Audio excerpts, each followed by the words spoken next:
नमस्कार। आज हम पहलगाम हमले की पहली बरसी पर छपे एक आर्टिकल को समझने की कोशिश करेंगे। देखिए, यह लेख सिर्फ उस हमले को याद नहीं करता, बल्कि कुछ बहुत ही गंभीर सवाल उठाता है और साथ ही ठोस एक्शन की मांग भी करता है। तो चलिए देखते हैं कि इस लेख के मुख्य तर्क क्या हैं और ये क्या कहना चाहता है। लेख की शुरुआत ही इन बहुत ही मार्मिक शब्दों से होती है। ये शब्द हमें सीधे सीधे याद दिलाते हैं कि आतंकवाद के जो आंकड़े हम सुनते हैं वो सिर्फ नंबर नहीं होते, वो असल जिंदगियां थीं, टूटे हुए सपने थे और उन परिवारों के लिए कभी न भरने वाले जख्म हैं। ये एक लाइन उस पूरे दर्द को हमारे सामने रख देती है जो उस हमले ने दिया। तो आर्टिकल का जो पहला हिस्सा है वो इसी दर्दनाक सालगिरह के बारे में है। ये हमें बताता है कि देखिए, एक साल भले ही बीत गया हो, लेकिन जख्म अब भी ताज़ा हैं और जो लोग चले गए उनकी यादें आज भी हमारे साथ हैं। सबसे पहले ये आर्टिकल उन सभी पीड़ितों को सम्मान देता है और उनके परिवारों के दुख को अपना दुख समझता है।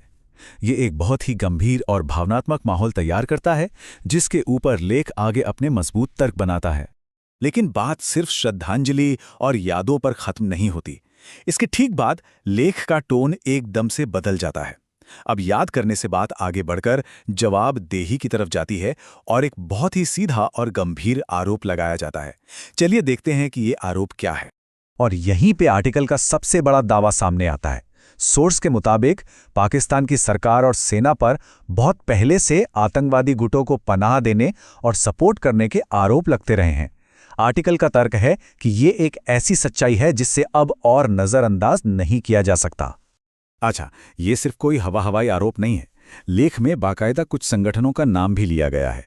इसमें खास तौर पर हिजबुल मुजाहिदीन और जमात उद दावा का जिक्र है और दावा ये किया गया है कि इनका नेटवर्क इसी कथित सपोर्ट की वजह से फलता फूलता रहा है।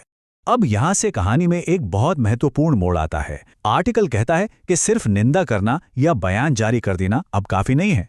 मतलब बयानबाजी और ठोस कदम के बीच एक साफ लकीर खींची गई है और अब शब्दों से आगे बढ़कर असल एक्शन लेने की मांग की जा रही है। तो सवाल ये उठता है कि ये ठोस कदम आखिर हो क्या सकते हैं। आर्टिकल का अगला हिस्सा इसी सवाल का जवाब देने की कोशिश करता है और इसमें बात सिर्फ एक देश की नहीं बल्कि एक ग्लोबल एक्शन की हो रही है। तो आर्टिकल दुनिया भर के देशों से 3 सूत्रीय कार्रवाई की मांग करता है। पहला, आतंकवाद को जो फंडिंग मिलती है, जो पैसा मिलता है, उस नेटवर्क को ढूंढकर खत्म किया जाए। दूसरा, जो देश आतंकवाद को सपोर्ट करते हैं उन पर सख्त आर्थिक पाबंदियां लगाई जाएं।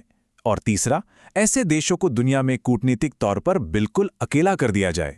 इन सभी गंभीर मांगों के बाद लेख का अंत एक बहुत ही पावरफुल मैसेज के साथ होता है।